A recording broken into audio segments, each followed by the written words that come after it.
Hello everyone, ఈరోజు అయితే మాకు ఫస్ట్ స్నోఫాల్. యాక్చువల్లీ కెనడాలో ఎప్పుడో స్టార్ట్ అయింది స్నోఫాల్, బట్ మేము ఉంటున్న సిటీలో హ్యాలిఫాక్స్లో ఈరోజు ఫస్ట్ టైం పడ్డది అన్నట్టు. మరీ అంత హెవీ ఏం కాదు, ఇది జస్ట్ స్టార్టింగ్.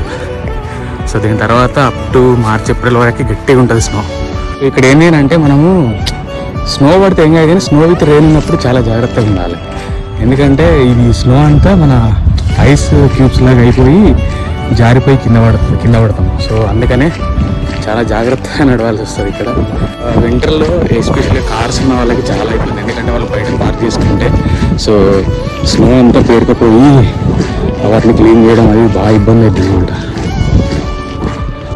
సో పెద్ద పెద్ద రోడ్లు అయితే స్నో ట్రక్లు వచ్చి క్లీన్ చేస్తాయి, బట్ ఈ చిన్న చిన్న ఫుట్పాత్లు అవి ఇవి మనమే కొంచెం జాగ్రత్తగా నడవాల్సి వస్తుంది.